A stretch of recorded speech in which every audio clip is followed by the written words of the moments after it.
Estaba a 3 cuadras del restaurante, cuando me di cuenta de que mi teléfono celular no estaba en mi bolsillo. Mi corazón se aceleró, no por la pérdida del aparato en sí, sino porque en ese teléfono estaban todas las contraseñas de mis cuentas bancarias, documentos digitalizados, el acceso a inversiones que sumaban millones de pesos mexicanos. A mis 68 años, quizás no entiendo todas las tecnologías modernas, pero he aprendido que un smartphone en manos equivocadas puede destruir toda una vida. Inmediatamente di la vuelta y regresé al restaurante La Terraza del Sol, donde, apenas unos minutos antes, había cenado con mi familia en una celebración que debería haber sido alegre pero que me había dejado un sabor amargo en la boca, que no lograba identificar. Cuando llegué, encontré la puerta cerrada con llave, las luces aún encendidas, y a través del vidrio vi a la mesera que nos había atendido,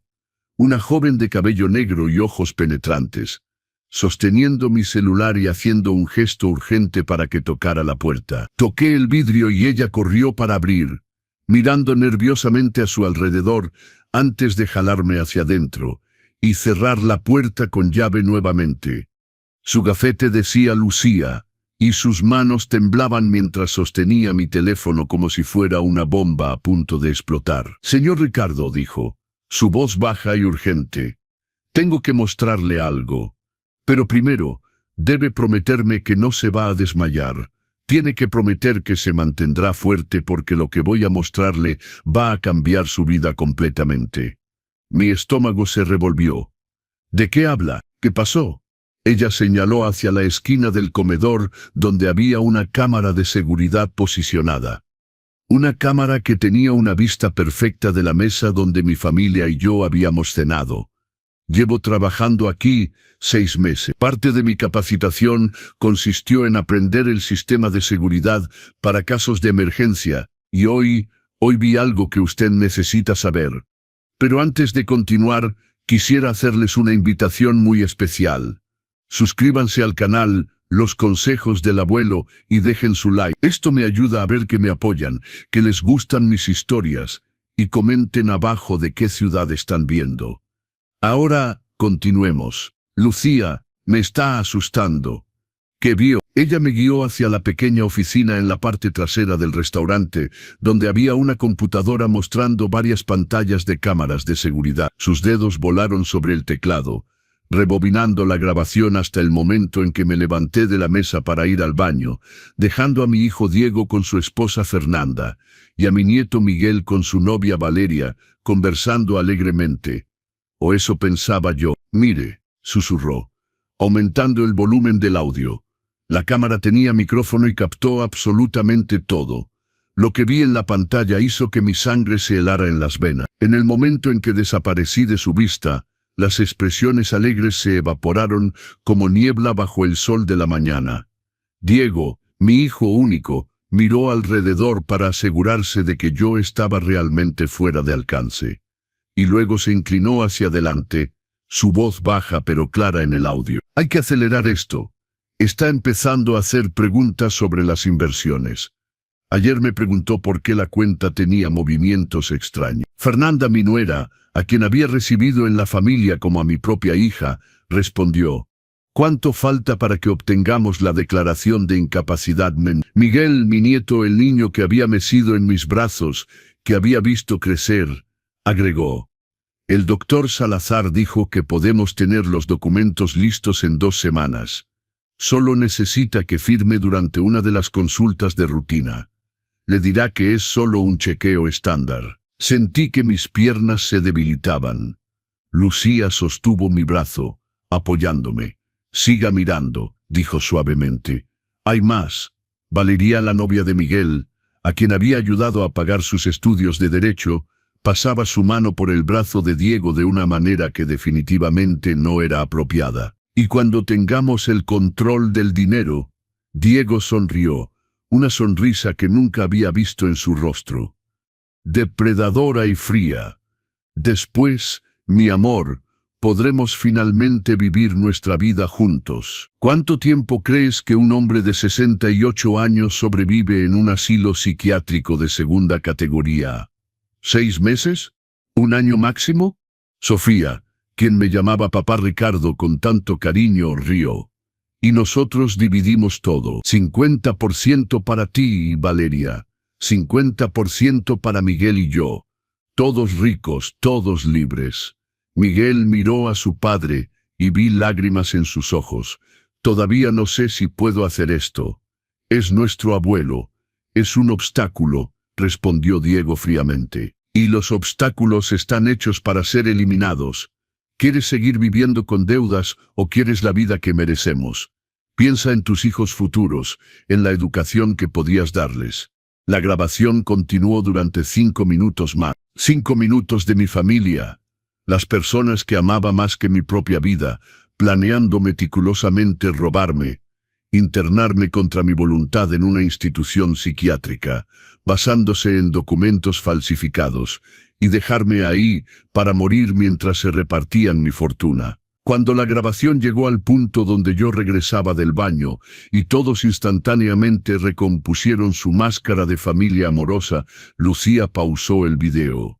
No lloré, no grité, solo me quedé ahí, mirando la pantalla congelada, viendo los rostros de las personas que había criado, amado, por quienes lo había sacrificado todo, planeando mi destrucción con la misma despreocupación con la que discutirían el menú de la cena.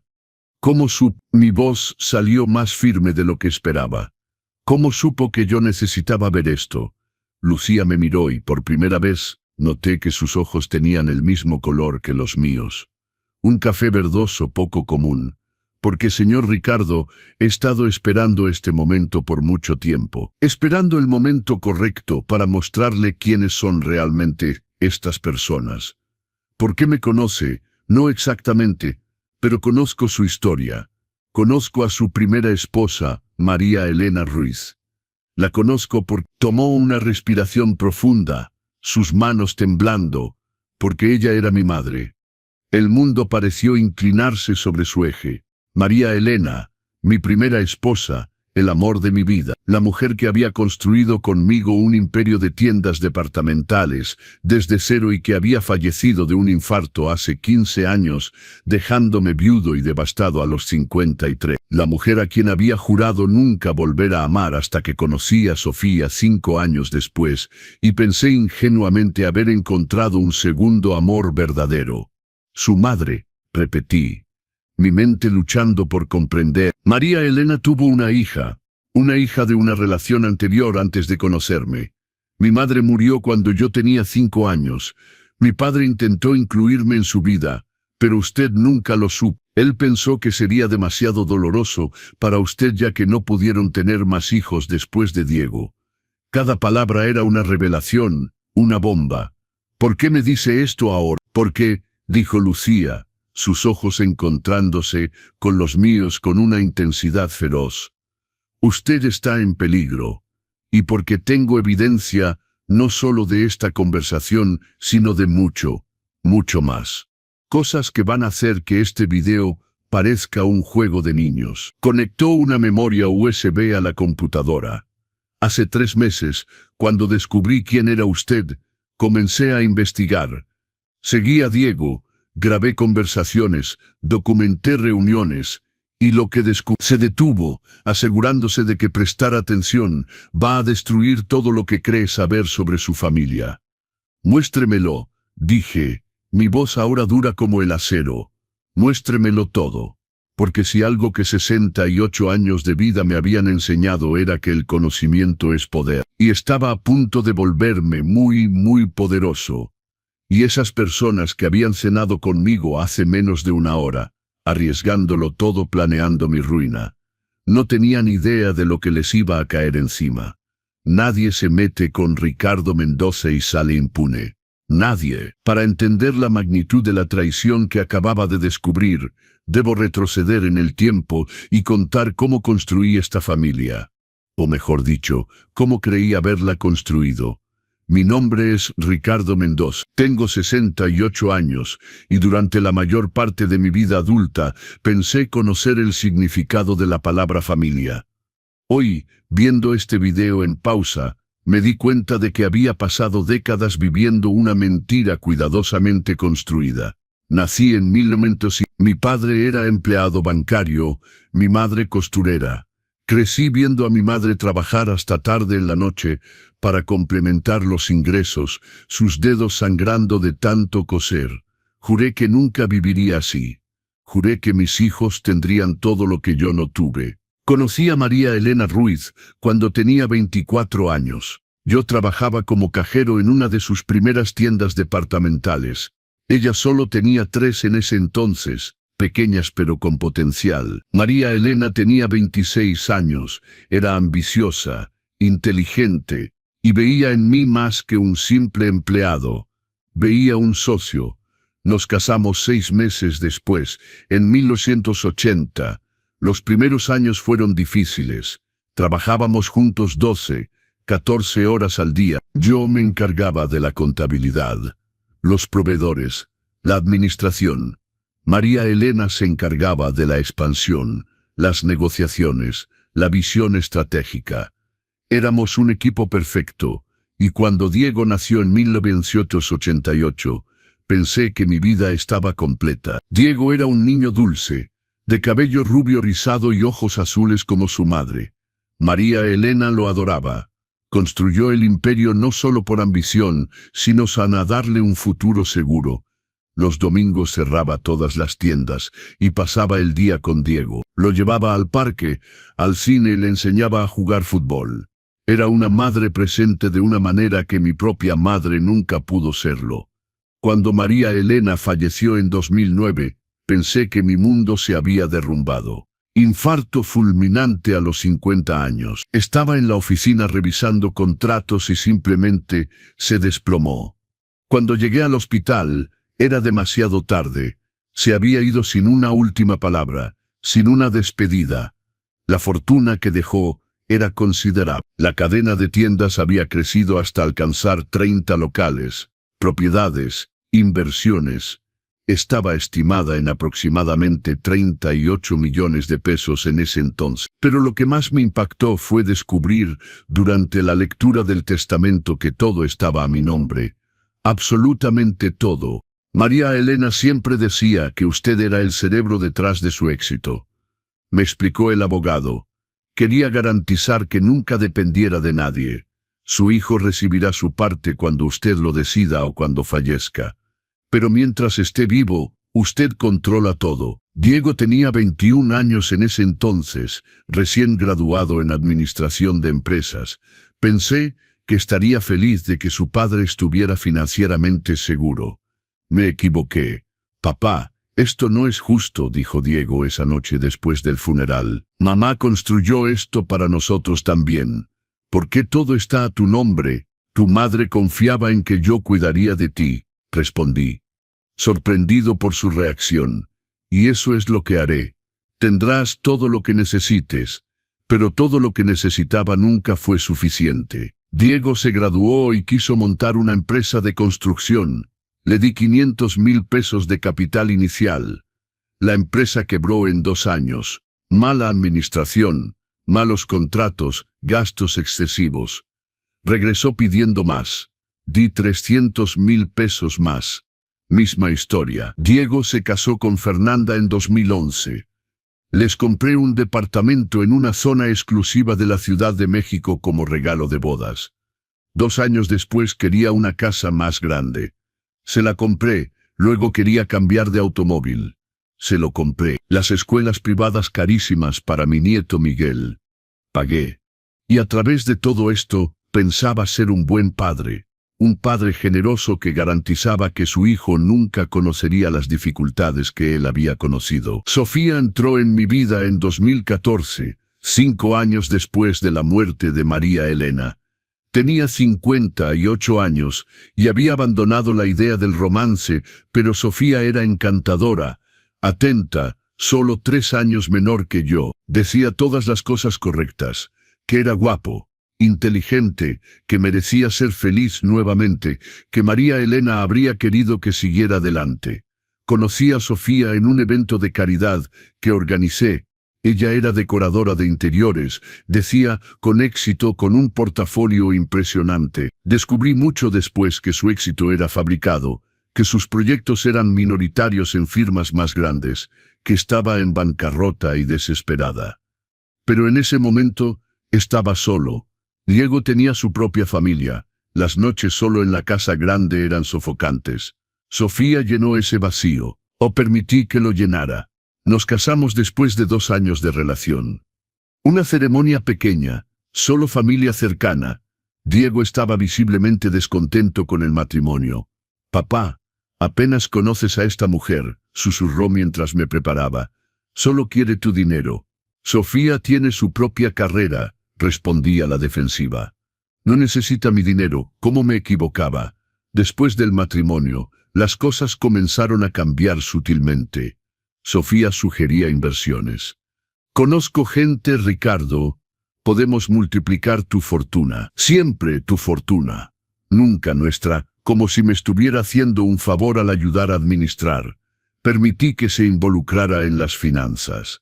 Creamos una cuenta conjunta donde deposité 12 millones de pesos para inversiones. Sofía se hizo cargo junto con Diego, quien había estudiado mucho el mercado financiero, decía él.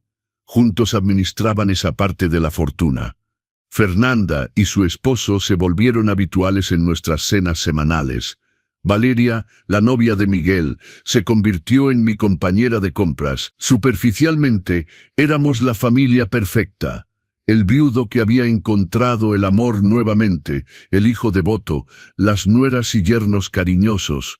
Pero hubo momentos, pequeños momentos que ignoré, donde la máscara se deslizaba, como cuando Sofía estaba furiosa porque me negué a vender 2 de las tiendas departamentales.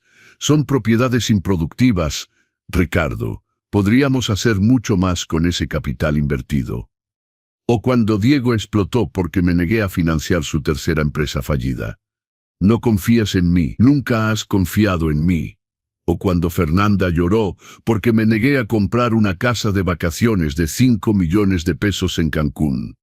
Otros padres quieren que sus hijos sean felices, pero tú solo quieres controlarlo todo. Cada incidente fue seguido de disculpas, abrazos. «Lo siento, papá. Estoy estresado», y yo, queriendo desesperadamente creer que mi familia me amaba, aceptaba las disculpas, hasta hoy. Hasta esta cena que se suponía celebraba el aniversario de bodas de Fernanda y Diego, 15 años juntos. Sofía sugirió la Terraza del Sol. «Es tu favorito, cariño. Hagamos algo especial». Ahora entiendo. Fue planeado. Eligieron ese restaurante porque pensaban que era seguro. Porque no imaginaban que una cámara capturaría todo. Porque no imaginaban que alguien estaría mirando. Sentado en esa oficina, mirando a Lucía, esta joven mujer que afirmaba ser la hija de María Elena, comprendí algo fundamental. No tenía una familia, tenía una banda criminal. Y las bandas deben ser desmanteladas. «Lucía», dije, mi voz ahora firme y decidida. «Muéstreme todo lo que tiene, cada prueba, cada grabación, cada documento». Ella asintió, sus dedos volando sobre el teclado. «Prepárese, Ricardo, porque esto va a ponerse mucho peor. Antes de mejor». «Estoy listo», respondí, sintiendo algo en mí endurecerse, algo que había estado dormido desde la muerte de María Elena. No llegué hasta donde estoy siendo débil. Estoy listo, y lo estaba, listo para descubrir toda la verdad, listo para confrontar cada mentira, listo para destruir a quienes se atrevieron a traicionarme, porque el Ricardo amable, generoso, que creía en lo mejor de las personas, acababa de morir en ese video. Y el hombre que María Elena había amado, el luchador, el estratega, el sobreviviente, había regresado. Lucía preparó café mientras organizábamos todas las pruebas sobre la mesa de la pequeña oficina. Eran las 2 de la madrugada. El restaurante estaba vacío y silencioso, excepto por nosotros dos. Y sentía como si hubiera envejecido 10 años en las últimas horas. Pero con el cansancio venía algo más. Una claridad aguda, una determinación fría que no había sentido desde los días cuando construí el imperio de tiendas al lado de María Elena. Organicemos esto cronológicamente, dijo Lucía abriendo un cuaderno. Necesita entender no solo lo que planean, sino cómo llegaron hasta aquí. La conspiración no comenzó ayer. Colocó sobre la mesa una pila de documentos bancarios. Esto comenzó hace 3 años, poco después de su matrimonio con Sofía. Mire estas transacciones. Examiné los papeles. Eran estados de cuenta que reconocía, inversiones que Sofía me había convencido de hacer. El fondo de acciones que ella administraba. Puse 12 millones inicialmente, murmuré. Sí. Y mire aquí, Lucía señaló una serie de transferencias. En los primeros 6 meses, todo parecía legítimo. Inversiones normales, pequeñas ganancias. Pero luego comenzaron las transferencias hacia cuentas en el extranjero. Primero pequeñas, 150.000 aquí, 200.000 allá. Montos que no levantarían inmediatamente banderas rojas. Seguí el rastro con mi dedo, viendo mi dinero desaparecer lentamente. En total, casi 12 millones de pesos en 3 años. Ella había sido meticulosa, paciente, una verdadera depredadora de largo plazo. Sentí la bilis subir en mi garganta. Casi 12 millones robados justo bajo mis narices. Y Diego estaba involucrado desde el principio. No, Diego entró hace aproximadamente 18 meses, coincidiendo con la misma época en que comenzó el romance entre Sofía y Valeria. Lucía colocó otro conjunto de fotos sobre la mesa. Imágenes de Sofía y Valeria, entrando y saliendo de hoteles, restaurantes, incluso un viaje a Cancún, que Sofía decía era para una conferencia de decoración de interiores. ¿Valeria sedujo a Sofía o fue al revés?, pregunté. Difícil decir, pero tengo esto. Lucía reprodujo un audio en la laptop. La calidad era razonable, claramente grabado en un ambiente público, pero las voces eran distinguibles. Era Valeria y una amiga conversando en un café. La fecha en el archivo decía que había sido grabado hace 1 año. ¿No sientes culpa?, preguntaba la amiga. ¿Traicionar a tu novio con su madrastra? Valeria rió, una risa fría calculada. ¿Culpa? ¿Por qué? Miguel es un fracasado. Ya perdió 3 negocios que el abuelo rico financió. Sofía, en cambio, es inteligente, tiene planes. Y cuando tengamos todo ese dinero, Miguel tendrá sus migajas mientras Sofía y yo vivimos la vida que merecemos. Y si descubren, no descubrirán. Ricardo es ingenuo, confía en todos. Miguel es demasiado tonto para conectar los puntos. Y aunque sospeche, será demasiado tarde. Una vez que esté internado, el dinero estará bajo el control de Sofía como tutora legal. Game over. La grabación continuó con más detalles sobre el plan. Cómo Sofía había conocido al doctor Salazar a través de contactos en el mercado negro médico. Cómo habían elegido un asilo psiquiátrico privado que hacía pocas preguntas y pagaba suficiente.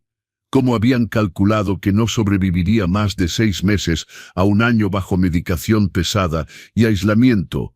Cuando el audio terminó, mis manos temblaban de ira. ¿Cómo obtuvo esto? Valeria es imprudente cuando piensa que está a salvo. Le gusta presumir. Y yo, bueno, tengo mis métodos. Lucía no elaboró y no insistí. Antes de continuar, díganme en los comentarios qué piensan de esta historia hasta ahora. ¿Y qué harían en mi lugar? No dejen el video porque lo que viene a continuación les va a dar escalofríos. ¿Y Diego?, pregunté, regresando al tema que más me dolía. Mi hijo, ¿qué descubrió sobre él? Lucía suspiró, su expresión suavizándose. Diego es complicado. No es malo como los otros, es débil. Me mostró una serie de mensajes de texto intercambiados entre Diego y un amigo.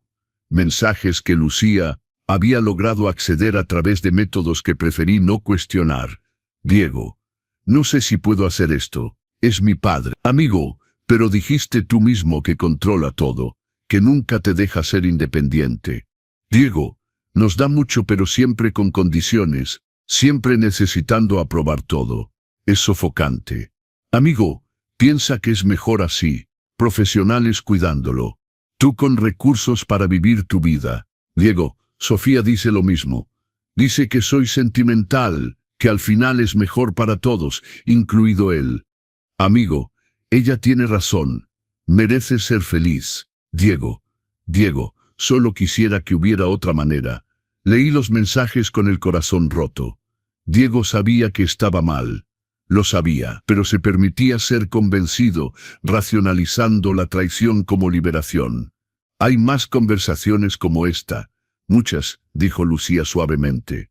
Diego vacilando, Fernanda empujándolo. Ella es muy manipuladora. Usa el futuro como palanca. Piensa en las oportunidades que tendrán. ¿Quieres que crezcan bajo el control del abuelo o libres? Y él siempre cede. Porque en el fondo Diego también quiere el dinero. Solo quiere no sentirse culpable por quererlo. Lucía colocó sobre la mesa otro documento. Este particularmente siniestro. Era un contrato redactado por un abogado dividiendo mi fortuna entre los conspiradores.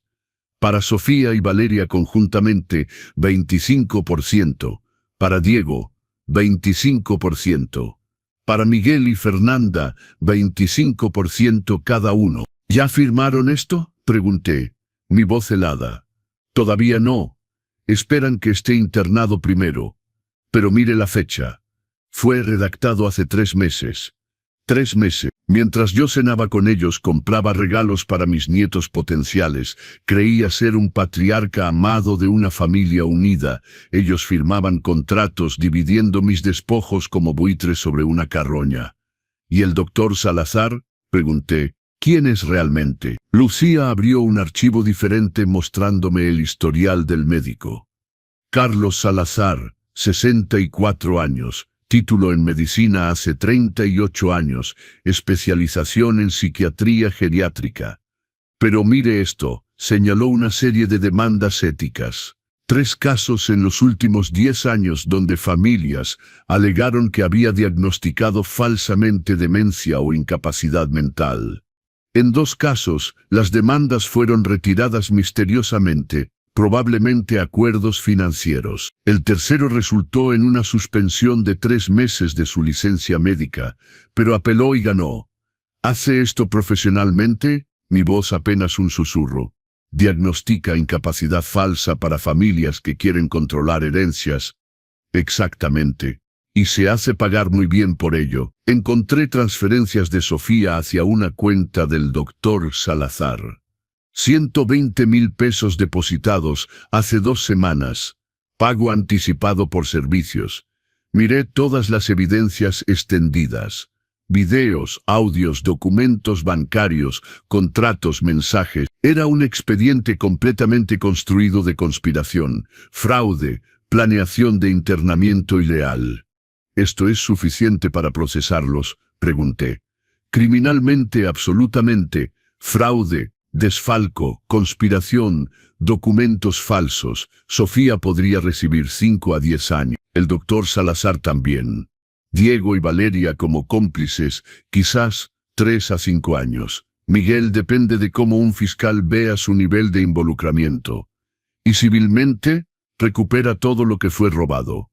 Más daños punitivos. Anula el matrimonio con Sofía por fraude.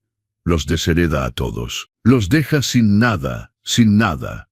La ironía era deliciosa. Planeaban dejarme sin nada, sin libertad, sin dignidad, sin vida. Y ahora yo podía hacer lo mismo con ellos, pero algo me molestaba. Lucía, ¿por qué hizo todo esto? No es solo una promesa a mi esposa fallecida. Hay algo más. Se quedó en silencio por un largo momento mirando sus propias manos. Porque yo también tuve una familia que me usó, manipuló, trató de controlar mi herencia de María Elena.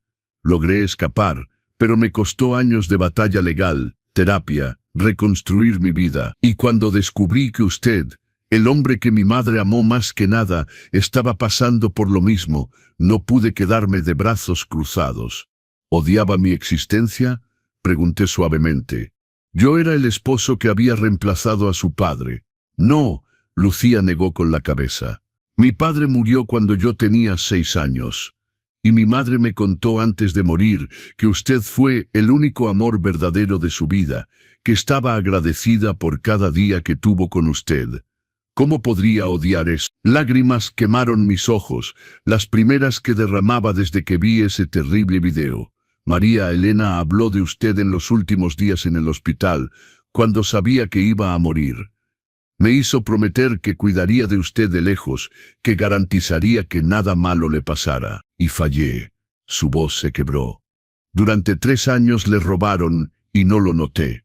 Solo descubrí el plan hace 2 meses cuando Sofía y Valeria cenaron aquí y las escuché hablando. Desde entonces he estado recolectando evidencia. No falló. Me salvó. Lucía limpió sus ojos. Entonces, ¿qué hacemos ahora? ¿Va a la policía? Reflexioné cuidadosamente. La policía significaría justicia legal, pero también exposición pública, escándalo, largas batallas judiciales. Y había una parte de mí, la parte que había construido un imperio, que había sobrevivido a la muerte de una esposa, que había luchado en el mundo de los negocios, que quería algo más directo. Todavía no, respondí lentamente. Primero quiero que se cuelguen completamente. Quiero evidencia de intentos reales, no solo de planeación, y quiero hacerlo de una manera que garantice que nunca puedan intentar algo así con alguien más. Lucía sonrió. Una sonrisa que me recordó tanto a María Elena que mi corazón dolió. ¿Tiene un plan? Estoy formando uno, pero necesitaré su ayuda. Lo que sea. Miré el reloj. 2:45 de la madrugada. En pocas horas, mi familia, mis conspiradores, se despertarían pensando que se habían salido con la suya otra vez, que su víctima estúpida no sospechaba nada todavía. Pero estaban equivocados, porque el Ricardo amable había muerto en esa mesa de cena, y el hombre que iba a destruirlos apenas comenzaba. Lucía preparó más café y me di cuenta de que la noche se había transformado en amanecer. A través de la ventana de la oficina veía las primeras luces del día naciente pintando el cielo de rosa y naranja. Pero antes de planear nuestro contraataque, había cosas que Lucía necesitaba saber. Cosas sobre mí, sobre mi fortuna, sobre por qué exactamente mi familia estaba tan desesperada por poner sus manos en el dinero.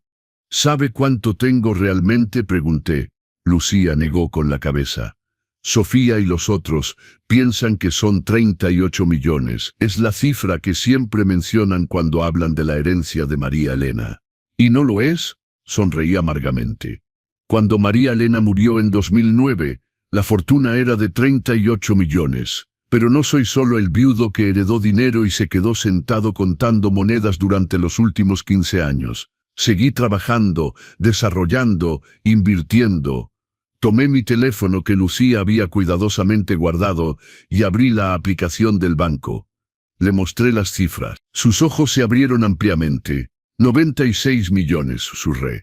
96.200.000 pesos para ser exacto. Vendí 12 de las tiendas departamentales a una gran cadena por un precio excelente.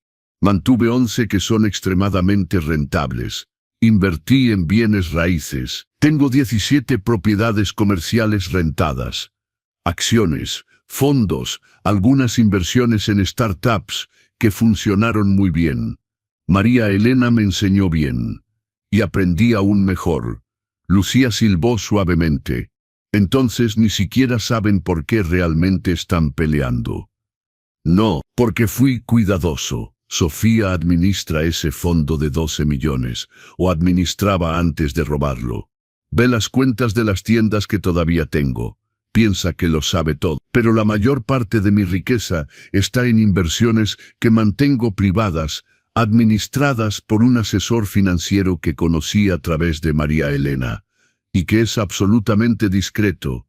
Van a descubrirlo cuando intenten tomar el control como tutores. Exactamente, y ahí la codicia se volverá aún más fea. Tomé un sorbo de café, recordando. Pero no empecé rico, Lucía. ¿Conoce mi historia? Solo lo básico. Que se casó joven con mi madre y que construyeron el negocio juntos. Entonces conté sobre crecer en una familia pobre. Mi padre, empleado bancario de nivel medio que nunca fue promovido. Mi madre cosiendo hasta que sus dedos sangraban. Conté sobre conocer a María Elena cuando ella solo tenía 3 pequeñas tiendas y grandes sueños. Su madre era una visionaria, pero yo era quien hacía funcionar los números. Negociaba con proveedores, encontraba maneras de reducir costos sin sacrificar calidad. Administraba el flujo de efectivo. Mientras María Elena soñaba en grande, yo construía la fundación que hacía sus sueños posibles. Eran verdaderos socios, lo éramos, en todo. Y cuando Diego nació, trabajamos aún más duro. Queríamos darle todo lo que no tuvimos. Hice una pausa, los recuerdos doliendo como viejas heridas reabiertas. Intentamos tener más hijos después de Diego. 3 embarazos que terminaron en abortos espontáneos. El último casi mata a María Elena. El médico dijo que no podía intentar más sin riesgo serio para su vida. Mi madre nunca lo mencionó, porque era doloroso para ella también. Quería una familia grande pero aceptó. Nos concentramos en Diego, en el negocio, uno en el otro. Miré a Lucía, realmente viéndola por primera vez. Los ojos de María Elena, la forma de su rostro, pero con rasgos que debían venir del padre que nunca conoció ni. Si hubiera sabido sobre usted, habría hecho una diferencia. Podríamos haberla incluido. Mi madre hizo lo que pensó que era mejor, dijo Lucía suavemente. Me apoyó financieramente, visitó cuando pudo. No fue una madre presente, pero fue una madre que se preocupaba. La amaba, pero lo amaba a usted más. Y está bien, porque el amor que tenía por usted era el tipo sobre el que se escriben historias, puro, verdadero, sin agendas ocultas, diferente de Sofía. El nombre ni siquiera necesitaba ser dicho. Hábleme de ella, pidió Lucía. De Sofía. ¿Cómo cayó en la trampa? Suspiré. Soledad. Tan simple como eso. 5 años después de la muerte de María Elena, estaba perdido. Los negocios iban bien. Diego tenía su propia vida. Regresaba a una casa enorme y vacía cada noche. Y luego conocí a Sofía en un evento de caridad. Un evento que ella frecuentó específicamente para conocer viudos ricos. La observación era mordaz, pero probablemente cierta. Era encantadora, atenta, sabía exactamente qué decir. Ahora veo que todo fue calculado. Investigó sobre mí antes. Conocía mi historia. Sabía exactamente qué botones presionar. Y se declaraba decoradora de interiores exitosa, sí, con un portafolio impresionante, que descubrí después, era principalmente trabajos donde era consultora menor, no arquitecta principal, pero en ese momento parecía legítimo. Y yo quería creer que podía tener amor nuevamente. No se culpe, los depredadores como Sofía son expertos. Debí ver las señales. La forma en que siempre estaba interesada en mis finanzas, cómo sugería inversiones, cómo lentamente tomaba más control. Negué con la cabeza. Pero estaba ciego. Ni siquiera era amor, me doy cuenta ahora. Era la ilusión de compañía. ¿Y su hijo apoyó el matrimonio?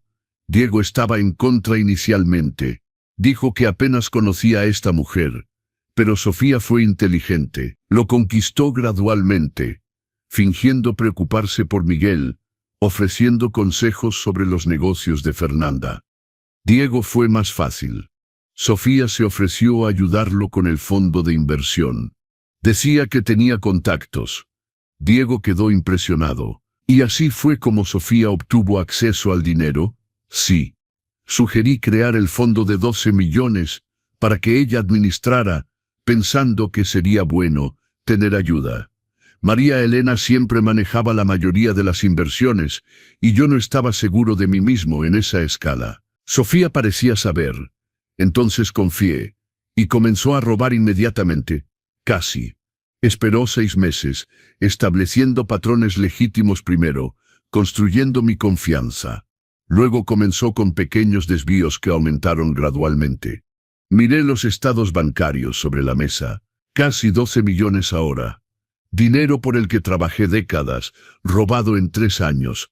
Lucía tocó mi mano, pero todavía tiene 84 millones que ella no sabe que existen.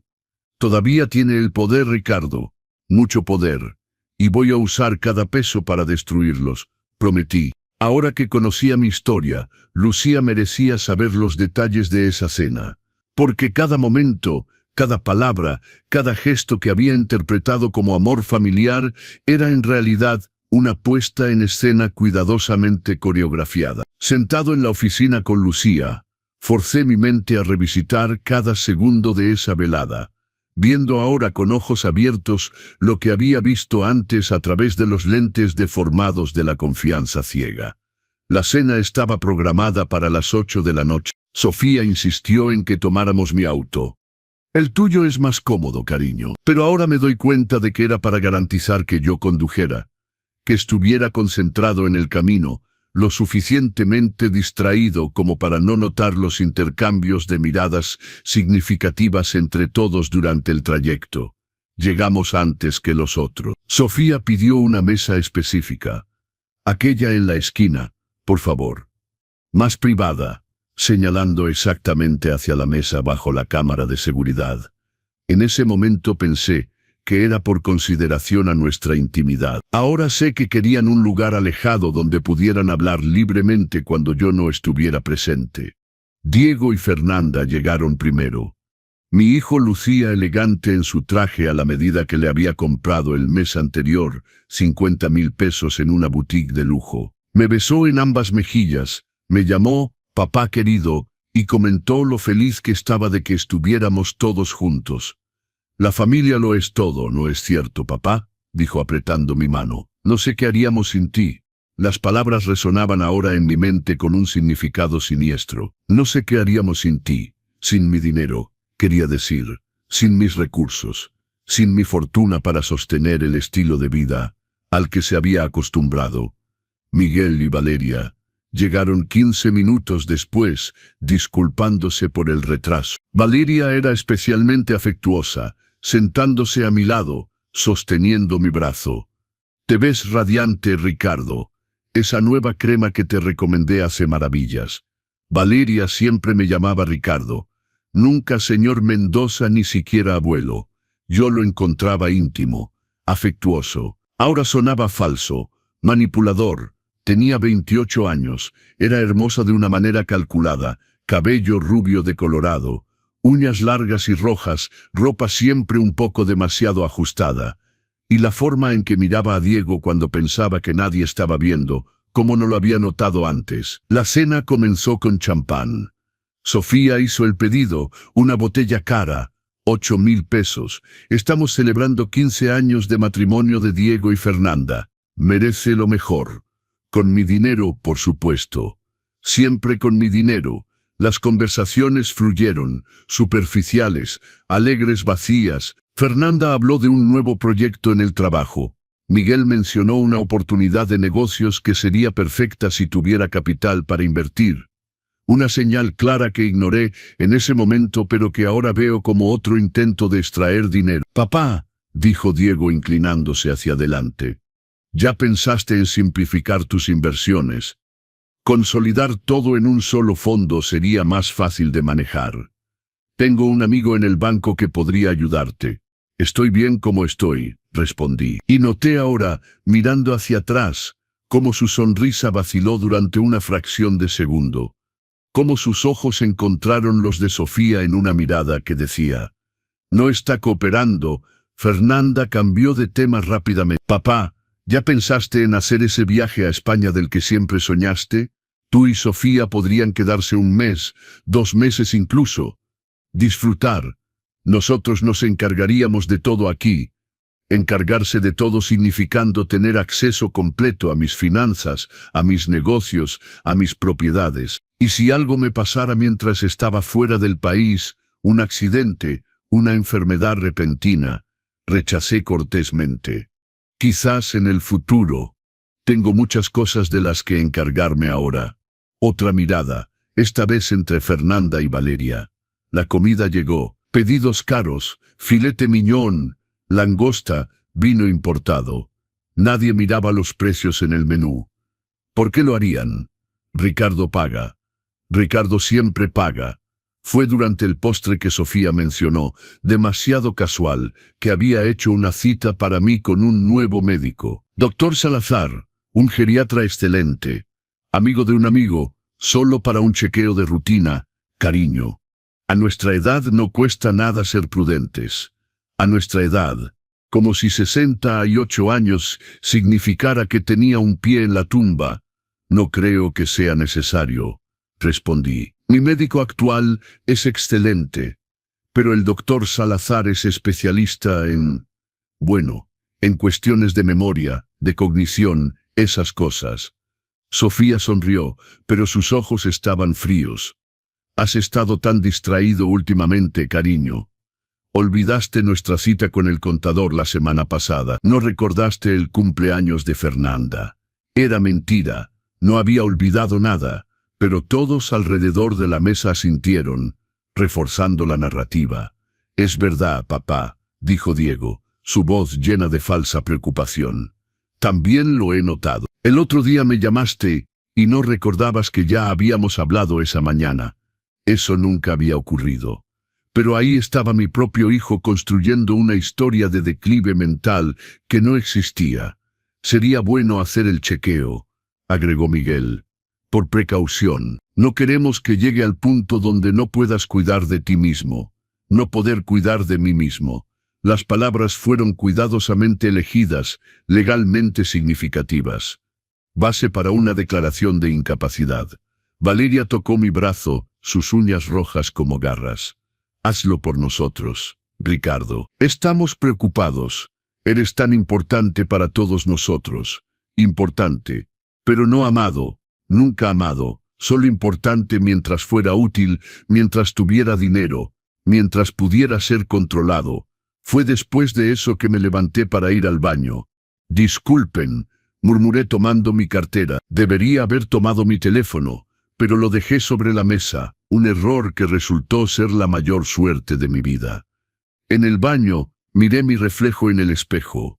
Vi a un hombre bien conservado de 68 años, cabello gris bien cortado, maquillaje discreto. Sí, Sofía me había convencido de usar un poco de base.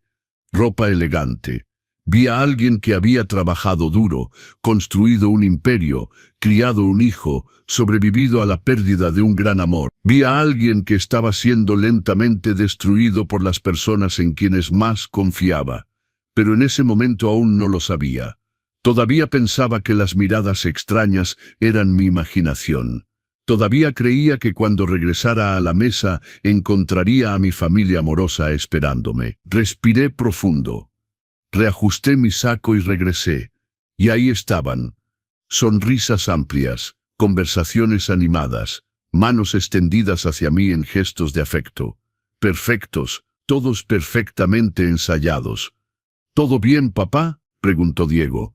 Tardaste. Solo estaba pensando, respondí sentándome, en lo afortunado que soy de tenerlos. Y sonrieron. Dios mío, cómo sonrieron. Sonrisas de lobo cercando a una presa herida. Terminamos el postre. Sofía pidió la cuenta que yo pagué, obviamente. 35.000 pesos por la cena. Un precio pequeño, debieron pensar, comparado con los millones que pronto estarían en sus manos. Salimos juntos. Nos dijimos adiós en el estacionamiento con abrazos y besos. Los amo, dije. Nosotros también te amamos, papá, respondió Diego. Y ahora, reviviendo el momento en mi cabeza, recordé el destello de algo en sus ojos. ¿Culpa, vacilación o solo la habilidad de un mentiroso experimentado? Conduje a casa con Sofía, quien estaba silenciosa, mirando por la ventana. Fue una buena noche, dijo débilmente. Lo fue, estuve de acuerdo, sin saber que en pocos minutos descubriría que había sido la peor noche de mi vida. Porque fue cuando estacioné en el garaje y busqué mi teléfono que me di cuenta de que lo había dejado atrás. Y fue cuando regresé que Lucía me estaba esperando con la verdad. Lucía presionó reproducir nuevamente y esta vez vimos la grabación completa de principio a fin, sin interrupción. Cada segundo era una puñalada, cada palabra una traición renovada. Pero me forcé a verlo todo, grabar cada detalle en mi memoria, porque sabía que necesitaría esta rabia, este dolor transformado en combustible para lo que vendría. ¿Pero debe haber más?, pregunté cuando terminó. Dijiste que tenías mucho más.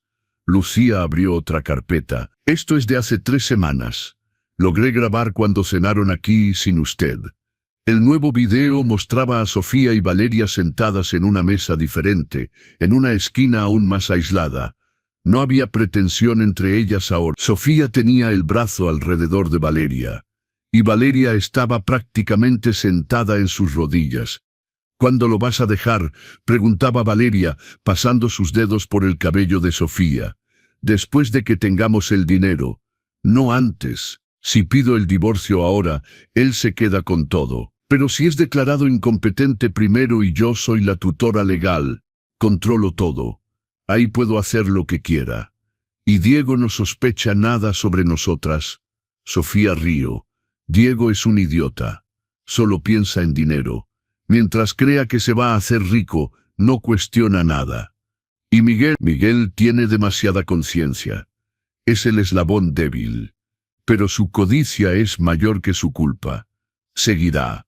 Valeria besó el cuello de Sofía. «No puedo creer que en pocas semanas seremos libres. Libres y ricas. Vales la espera», murmuró Sofía, besándola profundamente de una manera que dejaba claro que no era un romance reciente. Lucía pausó nuevamente.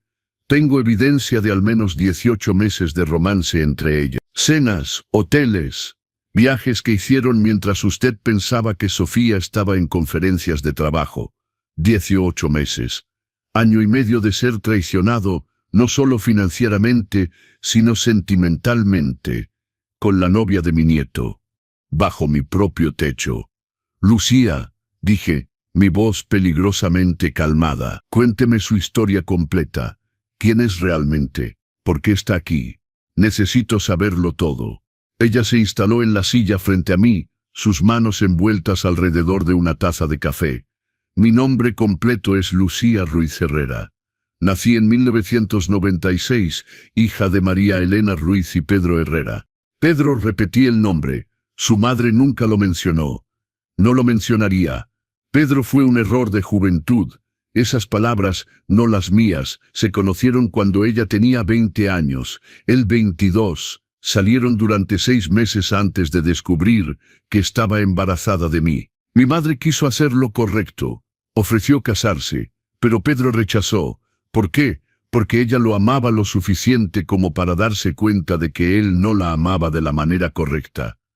Entonces hizo un trato. Él apoyaría al bebé financieramente, podría visitar, pero no necesitaba casarse ni asumir una paternidad pública. María Elena criaría a la hija sola. Fue valiente de su parte. Lo fue. Pero también fue difícil. Mi madre trabajó 3 empleos para mantenernos. Incluso con el dinero que mi padre enviaba, tenía demasiado orgullo para depender completamente de él. Crecí viéndola exhausta pero nunca amargada. Siempre decía que yo era la mejor decisión que había tomado. La voz de Lucía tembló.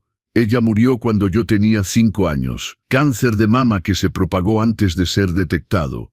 En los últimos meses fue mi madre quien cuidó de ella. Pagó todos los tratamientos, se quedó al lado de la cama. Se preocupaba siempre por ella. Creo que sí. Como amiga, como madre de su hija, sino como amor romántico. Y cuando murió, ella me llevó a vivir con ella. Tenía 5 años. Diego tenía 13. Sí. Y mi madre ya estaba completamente invertida en su familia, en los negocios con usted, en el hijo que compartían. Entonces hizo una elección. ¿La escondió? Sí. Compró una casa para mí y una niñera en otra ciudad. Visitaba cuando podía, los fines de semana cuando le decía que viajaba por negocios. Los cumpleaños, siempre. Estuvo presente de la manera que pudo, pero nunca fui parte de su vida pública.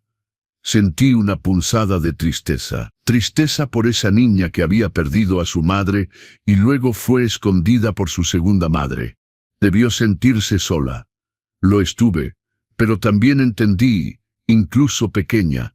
Mi madre me explicó cuando crecí. Dijo que lo amaba a usted más que nada, que Diego era su orgullo y que revelar mi existencia solo causaría dolor, especialmente después de los abortos que habían sufrido. Mi mano fue instintivamente a mi pecho, memoria de dolores antiguos. ¿Le habló de eso? Lo hizo. Dijo que usted quería desesperadamente más hijos, que cada pérdida lo devastaba. ¿Cómo podría aparecer y decir, por cierto, tengo una hija secreta de antes de conocerte? Los habría destruido. No sé si lo habría hecho, admitió honestamente. Quizás al principio, pero los niños no son responsables de las circunstancias de su nacimiento. Podría haber aprendido a amarla. Lágrimas brillaron en los ojos de Lucía. Significa mucho escucharlo decir eso, porque pasé toda mi vida preguntándome si el esposo de mi madre me odiaría si supiera que existía. No la odio. ¿Cómo podría? Me salvó. Lucía se levantó, fue a un armario y sacó una pequeña caja metálica. La abrió con una llave que llevaba en un collar y sacó un sobre amarillento. Esto, una carta de mi madre escrita una semana antes de morir. La sostuvo con manos temblorosas. La abrí y leí la escritura familiar de María Elena. Mi querida Lucía, si estás leyendo esto, me he ido. Y lamento profundamente no haber sido la madre que merecías en vida. Mantenerte en secreto fue cobardía de mi parte, no consideración. Tenía miedo de perder a Ricardo, de lastimar a Diego, de complicar la vida perfecta que había construido. Pero al hacerlo, te negué la familia que merecías. Te pido que cuides de Ricardo de lejos. No reveles tu existencia a menos que sea absolutamente necesario. Pero observa, protégelo. Porque temo que después de mi muerte, la gente solo vea su dinero, no su persona. Y Ricardo merece ser amado por quien es, no por lo que tiene. Eres mi hija tanto como podría haber criado un hijo. Llevas mi inteligencia, mi determinación. Úsala para hacer el bien que fallé en hacer en vida. Con amor eterno, mamá, terminé de leer con lágrimas fluyendo libremente. Ella sabía que sería vulnerable. Sabía, y me hizo prometer, Ricardo, prometer protegerlo. Entonces, cuando murió, comencé a observarlo de lejos. Vi cuando conoció a Sofía, vi el matrimonio, e inicialmente pensé que todo estaba bien. Parecía feliz. Entonces, hace 6 meses conseguí este trabajo en la Terraza del Sol. No por casualidad. Descubrí que era el lugar favorito de Diego y que su familia cenaba aquí frecuentemente. Pensé que trabajando aquí podría vigilar, garantizar que todo estuviera bien. Y ahí descubrió, sí, hace 2 meses Sofía y Valeria cenaron aquí. Se sentaron en esa mesa en la esquina y las escuché hablar del romance, del dinero robado, de los planes para obtener aún más. Quedé en shock, pero no estaba segura de qué hacer. Entonces comencé a investigar. Seguí a Sofía a hoteles donde se encontraba con Valeria. Grabé conversaciones cuando pude. Pirateé con ayuda profesional algunas cuentas de correo. Descubrí sobre el doctor Salazar, del plan de internamiento. Y mientras más descubría, más horrorizada estaba. Me miró directamente. Iba a decirle hace 3 semanas. Había planeado abordarlo. Pero luego dejó de venir al restaurante. Diego dijo que estaba demasiado cansado para salir, y me di cuenta de que lo estaban aislando, preparando el escenario para alegar incapacidad mental. Entonces esperé el momento correcto, el momento donde tendría evidencia innegable y donde usted estaría aquí para ver. Y ayer, cuando Sofía reservó una mesa para la cena familiar, supe que era la oportunidad. Instalé cámaras adicionales, verifiqué que el audio fuera perfecto. Y cuando olvidó su teléfono, fue la apertura que necesitaba. Fue el destino, dijo Lucía firmemente. Mi madre, desde donde esté, garantizó que descubriera la verdad. Miré a esta joven mujer. Mi hijastra, me di cuenta. No teníamos relación de sangre, pero estábamos conectados a través de María Elena. Y ella me había salvado cuando mi propia familia de sangre intentaba destruirme. Gracias, dije simplemente, por ser fiel a la promesa que le hizo a su madre, por protegerme cuando nadie más lo hacía. No tiene que agradecerme. Es lo que hace la familia. Familia. La palabra tenía un nuevo significado ahora. Entonces Lucía se inclinó hacia adelante. Planeemos cómo vamos a destruir a sus enemigos. Nuestros enemigos, corregí. Porque está en esto conmigo ahora. Y cuando terminemos, quiero que sepa, tendrá un lugar en mi vida si lo desea. Sus ojos se llenaron de lágrimas nuevamente. Lo deseo. Siempre lo he deseado. Entonces terminemos esto, declaré, y construyamos la familia que María Elena quería que tuviéramos. Lucía extendió un mapa mental sobre la mesa, una telaraña compleja de conexiones entre Sofía, Valeria, Diego, Miguel, Fernanda y el doctor Salazar. Cada línea representaba una conspiración, cada nodo una evidencia. Era impresionante el trabajo de investigación que había hecho en solo 2 meses. Debemos ser meticulosas, dijo, encerrando el nombre del doctor Salazar con un marcador rojo. Un error y huyen, destruyen evidencia, o peor aceleran el plan de internamiento antes de que estemos listas. Entonces juguemos su juego mejor que ellos. Tomé mi teléfono. Primera cosa, debo actuar como si nada hubiera cambiado, como si todavía fuera el Ricardo ingenuo que dejó la cena anoche. Sofía debe estar preguntándose dónde está. Miré la hora. 6:30 de la mañana. Se despertaría pronto. Necesitaba regresar a casa antes de que sospechara. Comencé a escribir un mensaje, pero Lucía sostuvo mi mano. Espere. Piense cada palabra. Ella lo ha manipulado durante años. Sabe leer sus mensajes, su tono. No puede parecer diferente. Tenía razón. Respiré profundo y pensé cómo el Ricardo de ayer escribiría. El Ricardo que todavía confiaba en su esposa. Escribí, cariño, estoy con Arturo, mi amigo. No podía dormir después de la cena. Me sentía extraño. Vine a platicar. Regreso pronto. Besos. Lucía leyó y asintió. Bien, casual, sin despertar sospechas. Arturo es real. Lo es. Y mentiría por mí si fuera necesario. Somos amigos desde hace 40 años. Le tiene completa confianza. Pensé en Arturo, quien había estado a mi lado cuando María Elena murió, quien me había ayudado a atravesar los peores días de mi vida. Sí, entonces, lo necesitaremos. Una persona más de nuestro lado. Lucía hizo una nota. Pero primero debe regresar a casa, actuar normalmente.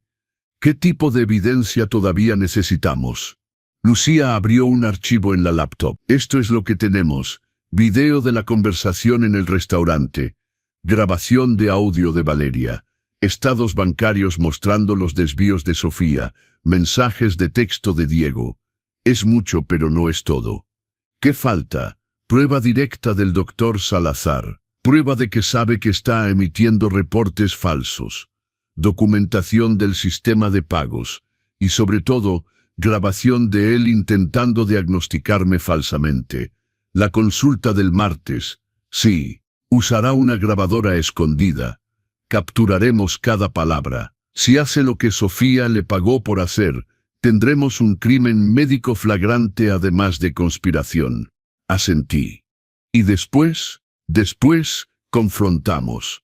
Pero no solo. Necesitaremos autoridades, policía, fiscales, quizás incluso medios. Debe ser lo suficientemente público para que no puedan sofocar el caso. Ricardo. El nombre de mi asesor financiero vino a mi mente. Ricardo Blanco tiene contactos en todas partes, fiscales, jueces, periodistas de investigación. Si alguien puede orquestar su caída pública es él. Le tiene tanta confianza. María Elena le tenía confianza. Y en 15 años, Ricardo nunca me ha dado razón para dudar. Además, miré a Lucía, le ayudó a usted. Eso lo dice todo. Lucía sonrió. Entonces involucrémoslo. Pero Ricardo, hay algo que debe considerar. Diego, mostró nuevamente los mensajes de texto donde mi hijo vacilaba. Es el más conflictivo. Si lo abordamos correctamente, quizás podamos voltearlo contra los otros.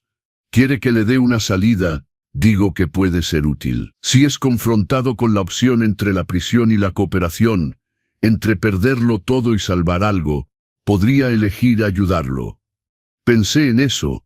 Diego, mi hijo único, Una parte de mí quería destruirlo con los otros, pero otra parte, la parte paternal, que nunca muere completamente, quería salvarlo de sí mismo.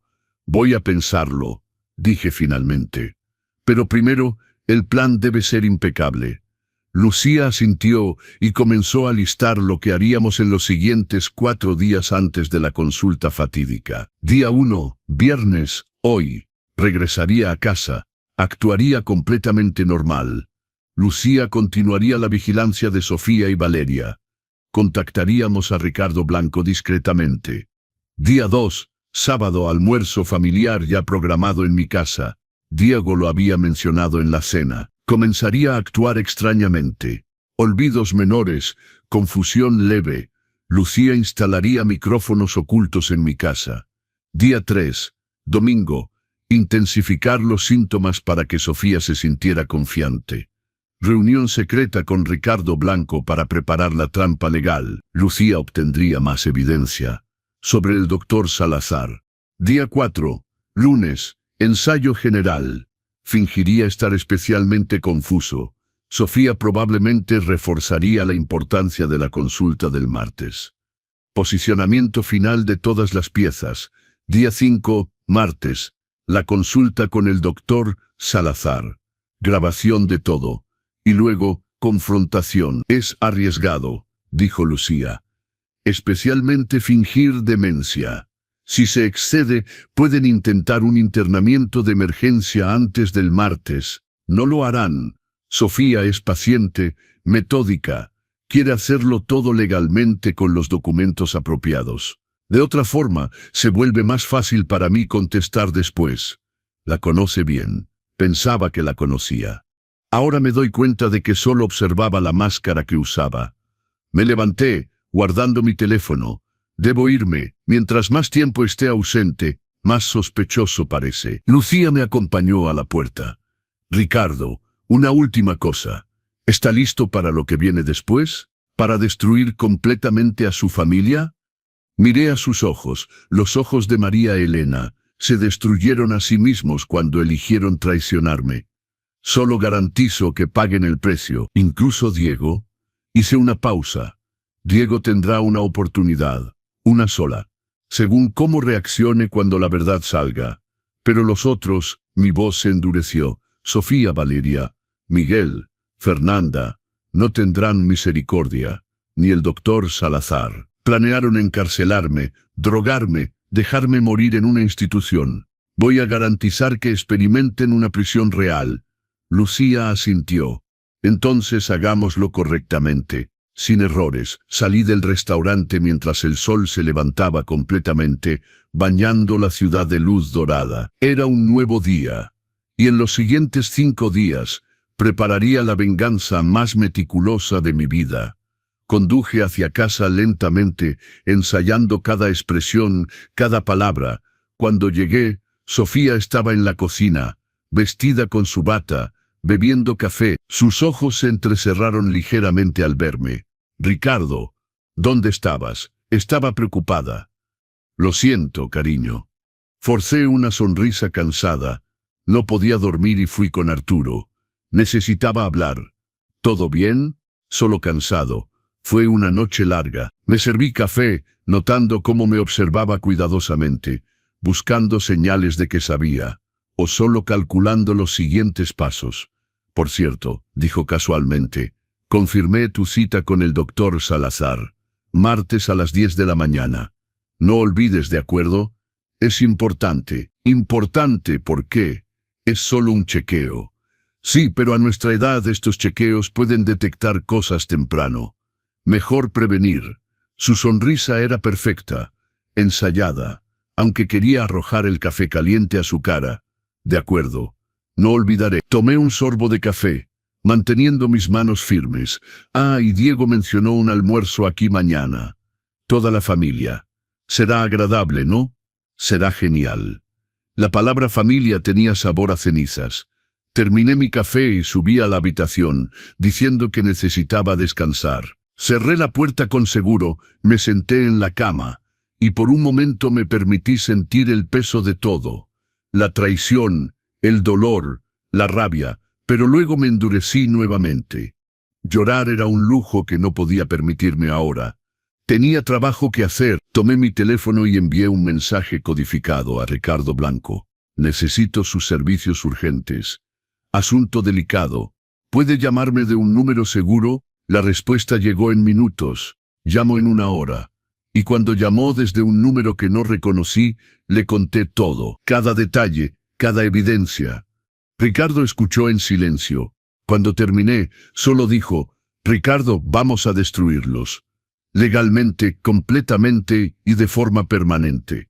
Envíeme todo lo que tenga. Y prepárese, porque lo que voy a montar será una obra maestra de justicia. Sonreí. Una sonrisa sin humor, sin alegría, solo determinación pura. Estoy listo. Y lo estaba. El juego había comenzado. Y esta vez, yo tenía todas las cartas. El sábado llegó con un cielo despejado. Sofía había preparado todo para el almuerzo familiar. Diego, Fernanda, Miguel y Valeria llegarían al mediodía.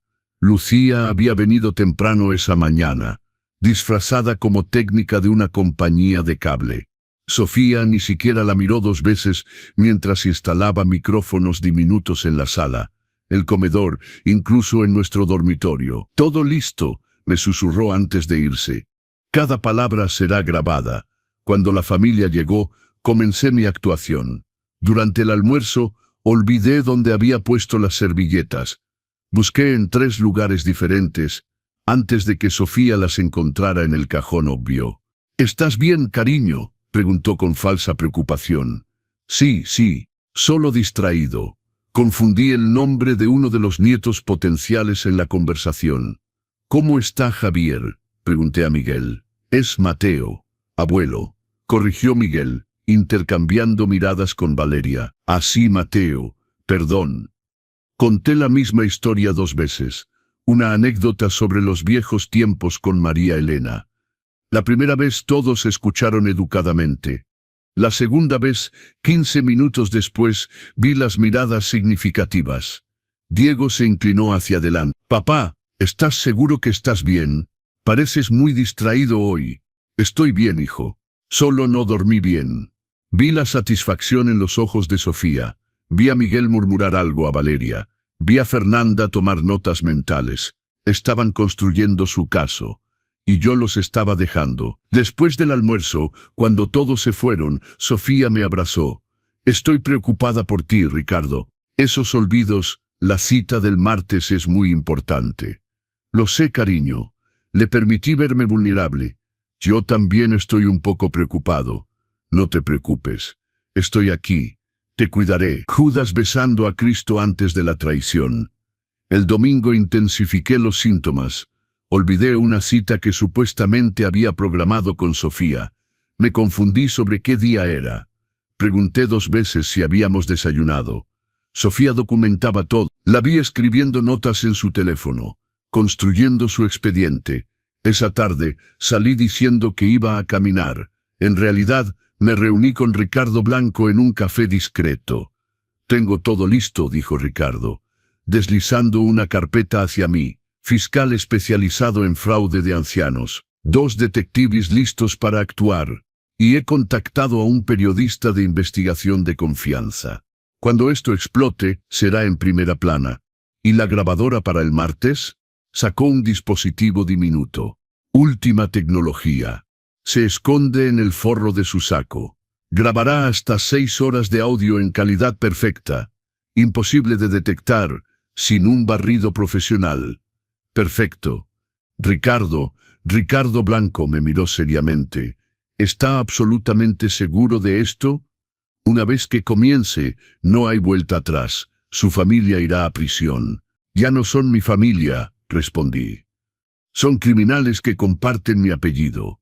Y sí, estoy seguro. El lunes fue el día más difícil. Tuve que fingir confusión extrema sin exagerar. En el desayuno me puse la camisa al revés. Sofía tuvo que señalármelo. Cariño, tu camisa está al revés. Me miré, fingiendo sorpresa. ¿De verdad? Ni siquiera lo noté. Vi el brillo en sus ojos. Victoria. Pensó que me estaba desmoronando. Esa noche, En la cama Sofía sostuvo mi mano. Tuve que obligarme a no alejarla. Mañana, cuando vayas con el doctor Salazar, sé honesto con él, ¿de acuerdo? No hay vergüenza en admitir si estás teniendo dificultades.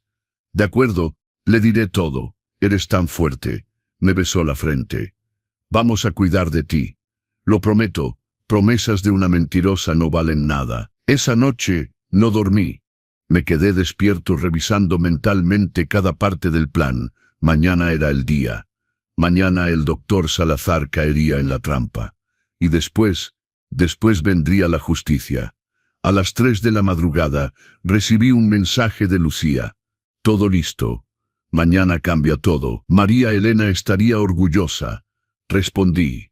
Gracias por ser la hija que ella crió. Mañana hacemos justicia. Cerré los ojos, no para dormir, sino para visualizar lo que vendría. La consulta, la grabación, la confrontación, las esposas en sus muñecas. Sofía dormía a mi lado, ajena a que su mundo estaba a punto de colapsar. En pocas horas comenzaría el final, y ellos no tenían idea de lo que les esperaba. El martes amaneció con un cielo nublado, amenazando lluvia. Sofía insistió en llevarme a la consulta. Quiero estar ahí para apoyarte, dijo.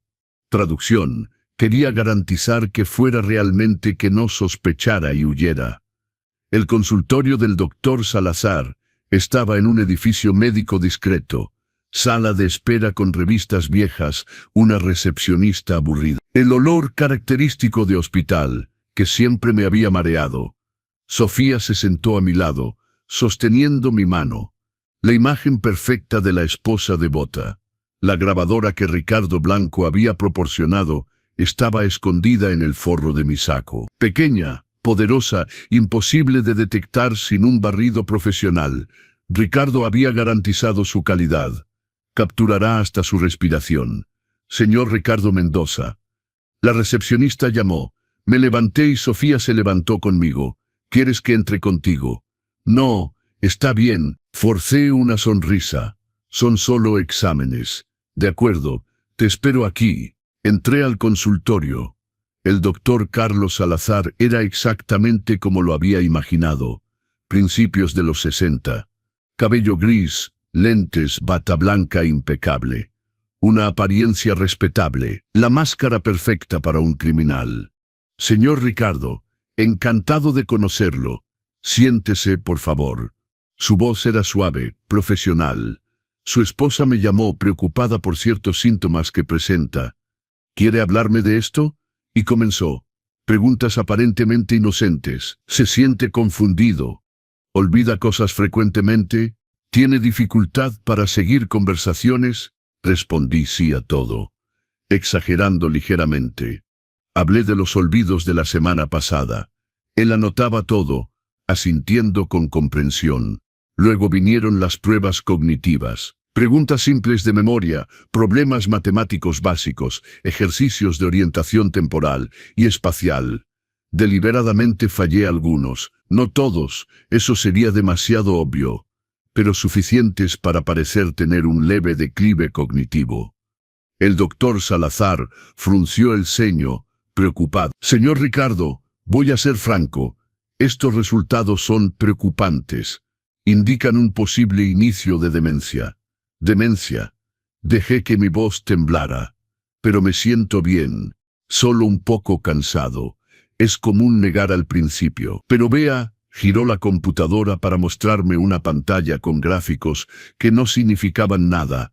Sus resultados están consistentemente por debajo de lo esperado para su edad. Y considerando sus antecedentes familiares, no tengo antecedentes familiares de demencia. Hizo una pausa. Solo un segundo.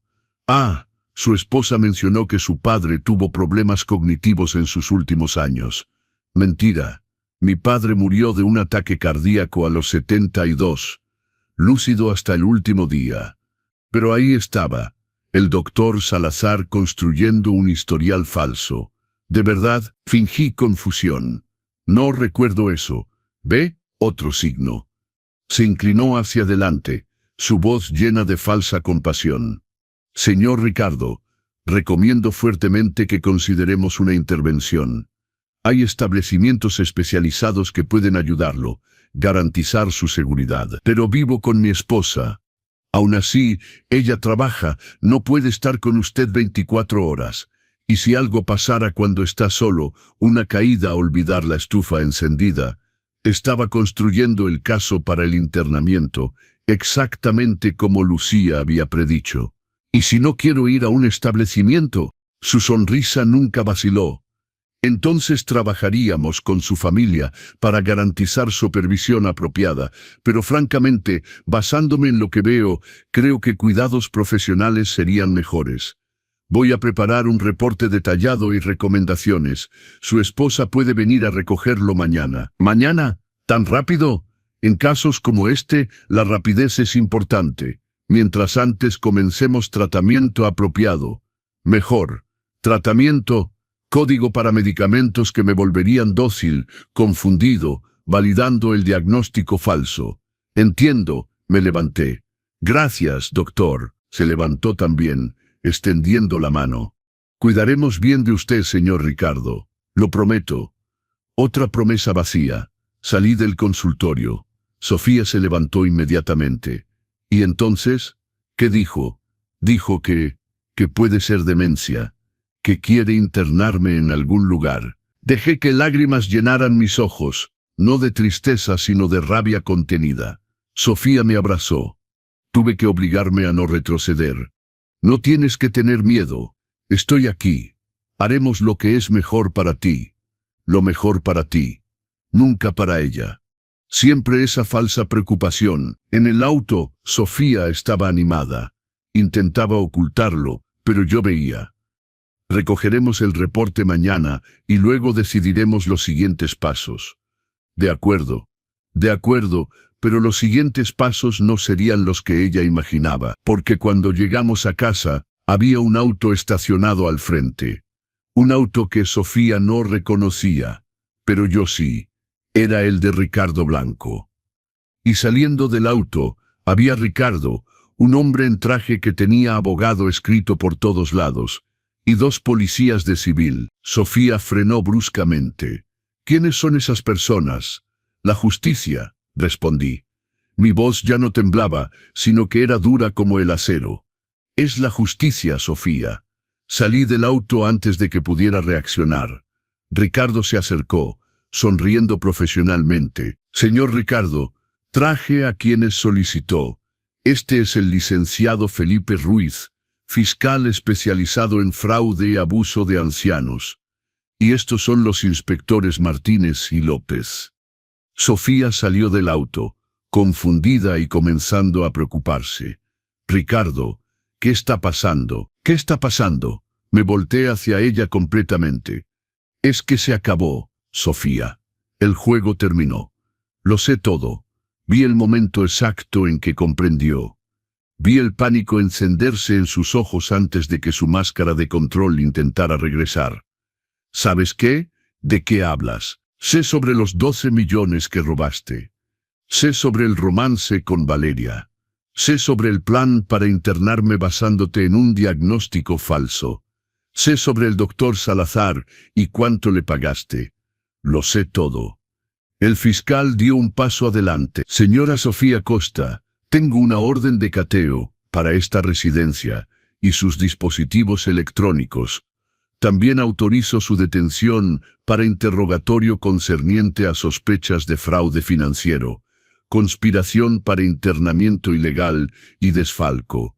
Esto es ridículo. Sofía intentó, pero su voz falló. Ricardo está confundido. ¿Escucharon lo que el médico dijo? ¿El médico que le pagaste 120,000 pesos para emitir un reporte falso? Interrumpí. Tenemos evidencia de todo, Sofía.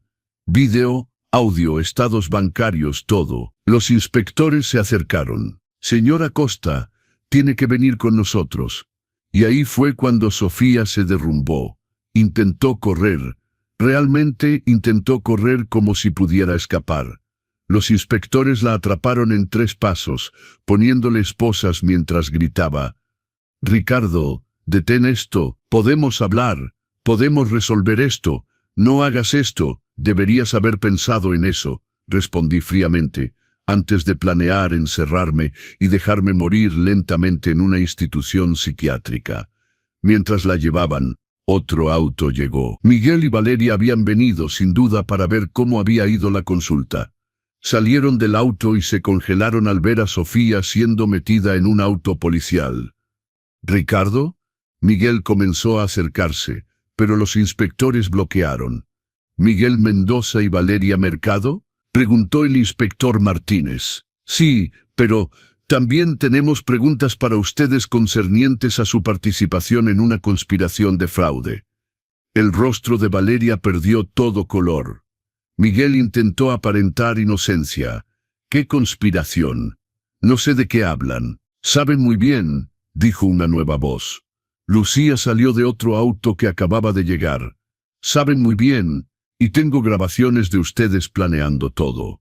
Miguel la miró, confundido. ¿Quién es usted? Soy Lucía Ruiz, hija de María Elena Ruiz, tu tía, y la persona que documentó cada crimen que cometieron. El shock en sus rostros habría sido cómico si no fuera tan trágico. Y entonces el último auto llegó. Diego y Fernanda. Mi hijo salió, vio la escena y comenzó a llorar inmediatamente. Papá, papá, ¿puedo explicar? ¿Puede? Lo miré. ¿Puedes explicar cómo planeaste internarme? ¿Cómo firmaste contratos dividiendo mi fortuna? No quería. Intenté decir que estaba mal, pero ellos... Señaló hacia Sofía siendo metida en el auto policial, hacia Miguel, hacia Valeria. Ellos me presionaron. El fiscal se acercó a él. Señor Diego, tengo evidencia de su involucramiento, pero me miró, su padre sugirió que podría cooperar. Testificar contra los otros a cambio de inmunidad. Diego me miró, esperanza y desesperación batallando en sus ojos. Papá, ¿harías eso por mí? Una oportunidad, respondí. Una sola oportunidad. Cuentas todo. Testificas contra todos ellos. Y quizás podamos reconstruir algo algún día. Se derrumbó, sollozando. Lo contaré todo. Por favor, perdóname, por favor. No respondí, porque el perdón era algo que tomaría tiempo. Mucho tiempo. Mientras los llevaban, Sofía, Miguel, Valeria, Fernanda, todos para interrogatorio, me quedé frente a mi casa con Lucía y Ricardo Blanco. ¿Terminó? Pregunté. No, dijo Ricardo. Ahora viene la parte legal. Juicios, procesos. Pero Ricardo, nunca volverán a lastimarlo. Nunca. Miré a Lucía.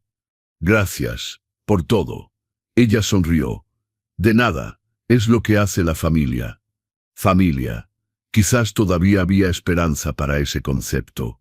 Esa noche, solo en mi casa por primera vez en años, me senté en la terraza. La lluvia finalmente había llegado, lavando las calles, limpiando el aire, y me permití, finalmente, llorar, no por ellos, sino por la familia que pensé que tenía.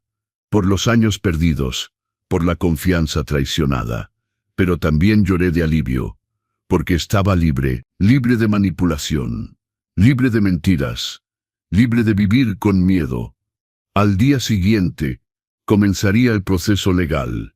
Pero por ahora, en esta noche lluviosa, simplemente existí. Existí como Ricardo Mendoza, 68 años, sobreviviente. Y eso, me di cuenta, era suficiente. Antes de que sigamos con el final de esta historia, quiero pedirles que si han llegado hasta aquí, por favor suscriban al canal, Los Consejos del Abuelo, y dejen su like. Sus comentarios y apoyos significan mucho. Díganme qué ciudad están viendo, y qué harían ustedes en mi situación. Ahora, continuemos con el desenlace final. 6 meses han pasado desde ese día devastador y liberador frente a mi casa. 6 meses de testimonios, audiencias, revelaciones impactantes y finalmente, justicia. Sentado ahora en la terraza de mi casa, una casa que se siente más grande y más liviana sin el peso de la traición, veo a Lucía en el jardín plantando rosas blancas que María Elena siempre amó. El proceso legal fue brutal pero meticuloso. Ricardo Blanco orquestó todo con la precisión de un maestro, dirigiendo una sinfonía. Cada evidencia presentada en el momento correcto, cada testigo perfectamente preparado, cada movimiento calculado para garantizar que no hubiera escapatoria. Sofía fue la primera en caer, y cayó pesadamente. El fiscal presentó los estados bancarios mostrando 12 millones desviados durante 3 años, las grabaciones de ella y Valeria planeando no solo robarme sino garantizar mi muerte natural en una institución. El contrato dividiendo mi fortuna antes de que yo siquiera fuera declarado incapaz. Y quizás, lo más condenatorio, la transferencia de 120,000 pesos al doctor Salazar. Su abogado intentó argumentar que eran solo conversaciones, fantasías, nada concreto. Pero cuando el fiscal reprodujo el video del restaurante, ese video que Lucía había capturado, mostrando a Sofía, diciendo claramente: ¿cuánto tiempo sobrevive un hombre de 68 años en un asilo psiquiátrico de segunda categoría? 6 meses, 1 año máximo. El jurado no tardó más que 2 horas en deliberar. Culpable de fraude en primer grado. Culpable de desfalco. Culpable de conspiración para encarcelamiento ilegal.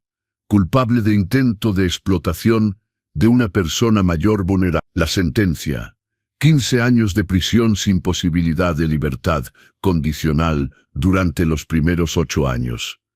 Más restitución completa de los 12 millones robados, más daños punitivos de 5 millones de pesos. Vi cuando leyeron la sentencia. Sofía, quien siempre había sido tan controlada, tan compuesta, se derrumbó completamente. Lloró, suplicó, prometió devolver todo. Pero era demasiado tarde.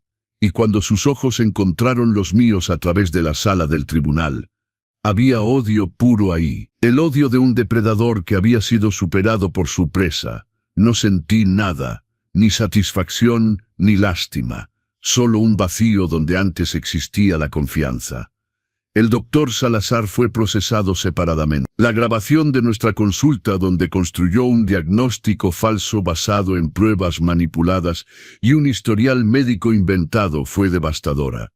Pero lo que realmente lo destruyó fue cuando otras víctimas aparecieron. 7 casos en los últimos 10 años, donde el doctor Salazar había diagnosticado falsamente demencia o incapacidad mental a cambio de pago. 3 de las víctimas ya habían muerto en instituciones, incapaces de luchar contra los diagnósticos falsos. 4 sobrevivieron, liberados cuando familiares honestos cuestionaron los reportes.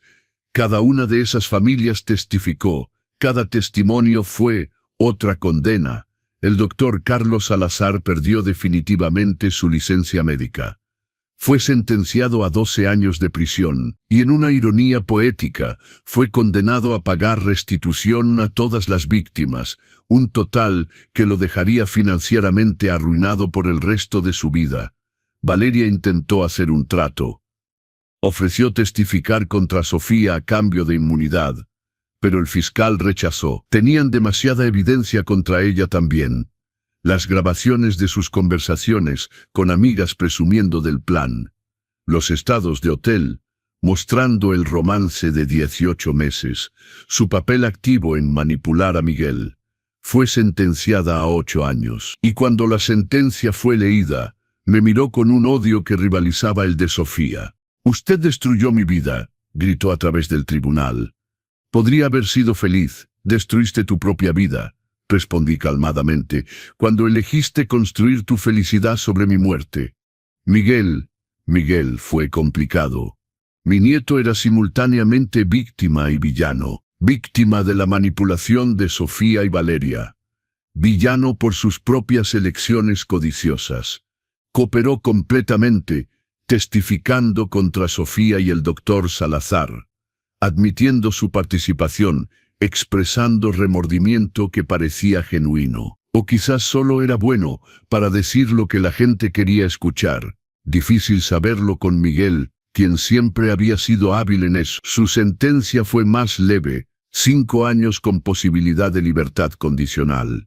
Después de 3, y la orden de nunca contactar a Valeria nuevamente, quien había sido revelada como la principal manipuladora en su relación. Fernanda, la nuera silenciosa que siempre se quedaba en segundo plano, recibió 4 años. Su papel fue menor, principalmente seguir lo que Diego y los otros decidían. Pero sabía, y no hizo nada para detenerlo. Y Diego, mi Diego, recibió inmunidad completa a cambio de su testimonio contra todos. Su testimonio fue devastador para la defensa de los otros. Conocía cada detalle íntimo del plan, cada conversación, cada decisión, pero no fue sin costo. Durante su testimonio se derrumbó varias veces. Admitió su cobardía, su codicia, su fracaso como hijo. Y cuando terminó, me miró y dijo: sé que nunca me perdonarás, y no deberías, pero necesitas saber, te amo, siempre te he amado, solo que no amé lo suficiente para ser fuerte. No respondí ese día. No podía, la herida era demasiado profunda, demasiado reciente. Pero hoy, 6 meses después, Diego está aquí. No viviendo conmigo, eso sería demasiado pronto, pero visitando cada semana, trayendo a mis nietos futuros que no tienen culpa de los pecados de sus padres, trabajando en terapia, intentando reconstruir, no la persona que era, sino alguien mejor. Y estoy permitiendo eso, lentamente, cautelosamente, porque es mi hijo, y porque a diferencia de los otros, mostró verdadero remordimiento, verdadero cambio. Nunca volveré a confiar completamente en ti, le dije en nuestra primera conversación post-juicio. Lo sé, respondió, las lágrimas cayendo. Pero puedo mostrarte con el tiempo que soy más que el peor momento de mi vida. Veremos, y estamos viendo. En cuanto a mi fortuna, los 96 millones que mi familia estaba tan desesperada por robar, tomé decisiones.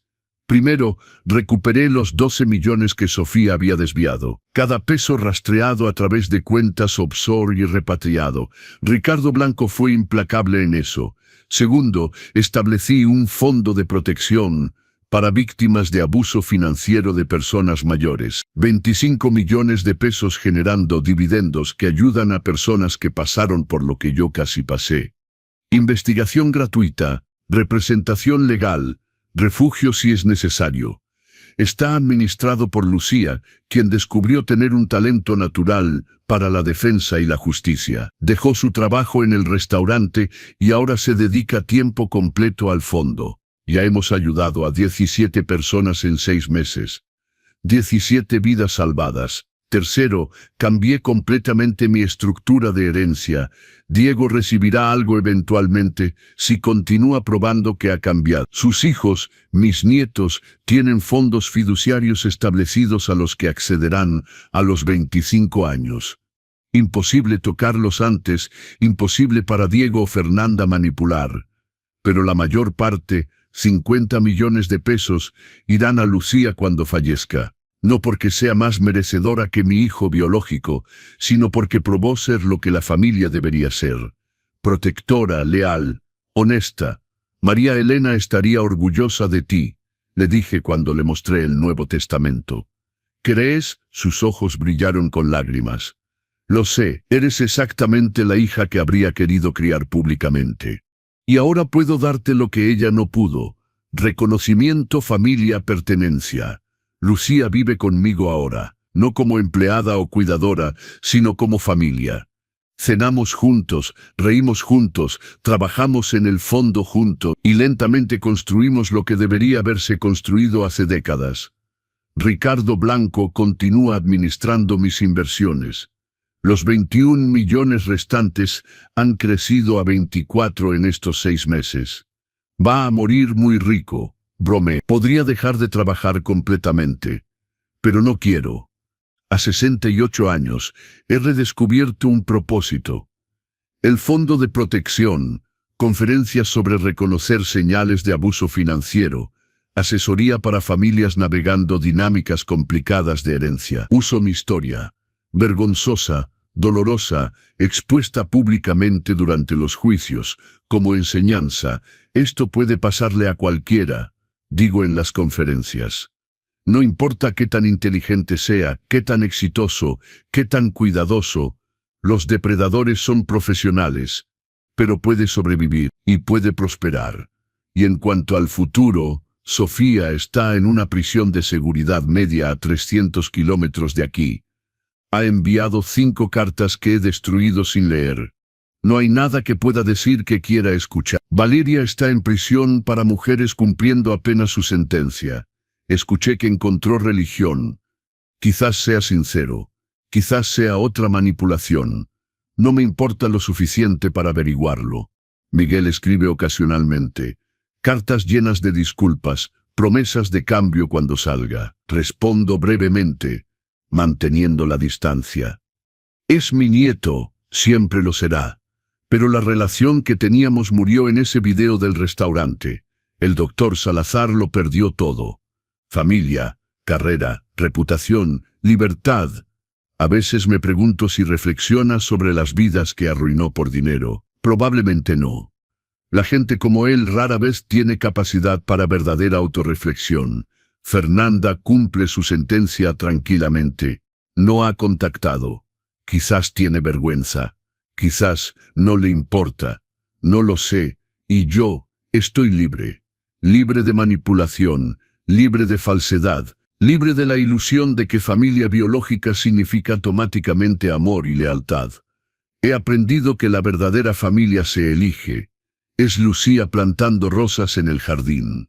Es Ricardo Blanco protegiendo mis intereses sin segundas intenciones. Es Arturo, mi amigo de 40 años quien me apoyó a través de todo.